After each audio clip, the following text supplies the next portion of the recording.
दोस्तों, आज discover India में हम आपको बताते हैं एक ऐसे मंदिर के बारे में जो साल में केवल एक बार खुलता है और बाकी दिन यहाँ टाइगर्स करते हैं पहरेदारी। 2000 साल से भी ज्यादा पुराने इस मंदिर का रहस्य जानने के लिए हमें चलना होगा बांधवगढ़। मंदिर मौजूद है हजारों साल पुराने बांधवगढ़ जंगल के प्राचीन किले में। साल में सिर्फ एक बार कृष्ण जन्माष्टमी के दिन ही ऐसा अवसर आता है जब आम नागरिक यहाँ तक पहुँच पाते हैं। इस दिन बांधवगढ़ नेशनल पार्क के गेट भक्तों के लिए खोल दिए जाते हैं। भक्तगण लगभग 8 किलोमीटर के पैदल ट्रैक कर किले में स्थित राम जानकी मंदिर दर्शन करने पहुंचते हैं।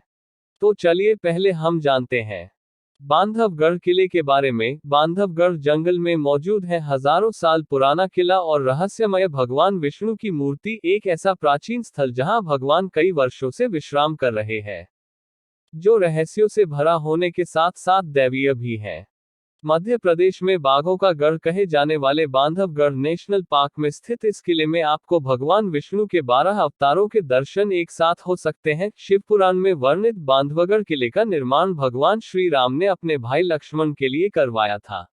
मूल बांधवगढ़ किले का निर्माण कब हुआ, इसका हालांकि कोई रिकॉर्ड उपलब्ध नहीं है, पर यह लगभग 2000 वर्ष पुराना माना जाता है। बांधवगढ़ पहाड़ियों पर समुद्र तल से 811 मीटर की ऊंचाई पर स्थित किले को क्षत्रिय राजपूत राजा विक्रमादित्य ने दोबारा से बनवाया था। क्षेत्रीय लोक कथाओं की माने तो इस किले के मूल निर्माता पंडरो जाति के गोंड राजपूत राजा हैं और गोंड राजाओं के वंशज अभी भी किले के पास रहते हैं। गोंड राजाओं ने 12 तालाबों का निर्माण भी करवाया था, जिनमें से कुछ ही तालाब बचे हैं।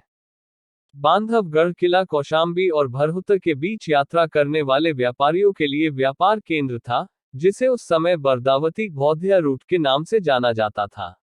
बांधवगढ़ किले पर विभिन्न राजवंशों ने शासन किया है।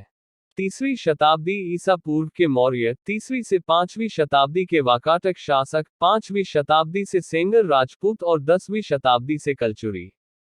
13वीं शताब्दी में बघेल राजपूतों ने बांधवगढ़ से 1617 तक शासन किया।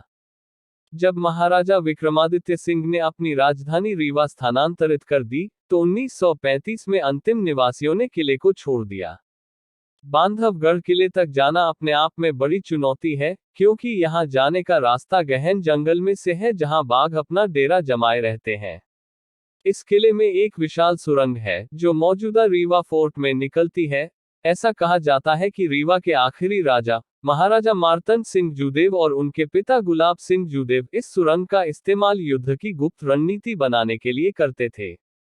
बांधवगढ़ किला और यहां मौजूद हजारों साल पुरानी क्षीर सागर में भगवान विष्णु की विश्राम करती हुई प्रतिमा जितनी पुरानी है, उतनी ही रहस्यमय भी है। यहाँ भगवान विष्णु के सभी दशावतार की प्रतिमाएं भी हैं, जिन्हें किले में देखा जा सकता है। विश्राम मुद्रा में मौजूद भगवान की प्रतिमा के बगल में विशाल शिवलिंग भी स्थापित है। 12 मीटर लंबी भगवान की प्रतिमा को एक पत्थर से तराश कर बनाया गया था। प्रतिमा का सिर पूर्व की तरफ और भगवान के चरण पश्चिम की ओर है, जहां चरण गंगा नदी भगवान के चरणों को पाने के लिए इस पवित्र जल से होकर गुजरती है।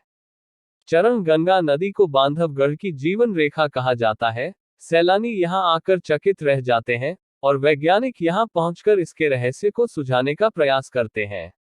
भगवान विष्णु की विशाल प्रतिमा, जिसे शेषशय्या कहते हैं, और बांधवगढ़ किले को लेकर कई किंवदंतियां भी प्रचलित हैं। बांधवगढ़ किले में कई विशाल दरवाजे स्थित हैं, जिनका निर्माण किले की सुरक्षा के लिए किया गया था। वर्ष में सिर्फ एक बार कृष्ण जन्माष्टमी के दिन ही ऐसा अवसर आता है जब आम नागरिक यहां तक पहुंच पाते हैं। कृष्ण जन्मोत्सव के अवसर पर यहां भव्य मेले का आयोजन किया जाता है। इस दिन बांधवगढ़ नेशनल पार्क के गेट भक्तों के लिए खोल दिए जाते हैं। भक्तगण लगभग 8 किलोमीटर के ट्रैक को पैदल पार कर किला स्थित राम जानकी मंदिर दर्शन करने पहुंचते हैं, जहां भक्तगण जन्माष्टमी समारोह में वर्षा से भीगते हुए घने जंगलों, वादियों और पहाड़ों का लुत्फ लेते हुए पहुंचते हैं। यहाँ विष्णु के 12 अवतारों को दर्शाने वाली मूर्तियां हैं, जैसे मत्स्य अवतार और कच्छप अवतार। पहाड़ी पर गोंड राजाओं द्वारा निर्मित 12 तालाबों में से शेष बचे कुछ ही तालाब हैं, जैसे रानी तालाब। पहाड़ी पर एक पॉइंट भी है जिसे सुसाइड पॉइंट कहा जाता है। किला बांधवगढ़ राष्ट्रीय उद्यान में होने के कारण यहाँ बाघ, शावक और हिरण जैसे वन्यजीव देखे जा सकते हैं। इसके अलावा मालाबार चितकबरे, हॉर्नबिल बाज, गिद्धों की 4 प्रजातियां और कछुआ, तैरते हुए पक्षियों की कई दुर्लभ प्रजातियां भी देखी जा सकती हैं। राम जानकी मंदिर में लगने वाले जन्माष्टमी के मेले के लिए दूर दूर से आए श्रद्धालु बांधवगढ़ टाइगर रिजर्व के अंदर बने किले पर दर्शन के लिए पहुंचते हैं। प्रवेश सुबह 7 बजे से शुरू होकर 12 बजे तक जारी रहता है। दोपहर 2:30 बजे तक वापसी करनी अनिवार्य है, यानी 5 बजे शाम तक टाइगर रिजर्व से सभी को बाहर आना अनिवार्य होता है। यहाँ सबसे पहले पूजा अर्चना रीवा रियासत के वंशज और उनके परिवार के सदस्यों द्वारा की जाती है। इस वर्ष रीवा रियासत के वंशज व महाराजा मार्तंड सिंह जूदेव के पोते दिव्यराज सिंह द्वारा पूजा अर्चना की गई। उसके बाद आम लोग ने राम जानकी के दर्शन का लाभ उठाया। कुछ पॉइंट्स पर ऊपर से गिद्धों के घोंसले भी देखे जा सकते हैं। शीर्ष पर स्थित होने के कारण हिलटॉप को उड़ने वाले पक्षियों की फोटोग्राफी के लिए सबसे अच्छा माना जाता है। बांधवगढ़ मध्य प्रदेश के उमरिया जिले में पड़ता है, जो मध्य प्रदेश की राजधानी भोपाल से 502 किलोमीटर है और रीवा जिले से सिर्फ 2 घंटे की दूरी पर है। तो आप एक बार अवश्य बांधवगढ़ किले का भ्रमण करें और अपना अनुभव बताएं। आपको ये जानकारी कैसी लगी, एक कमेंट करके बताइएगा।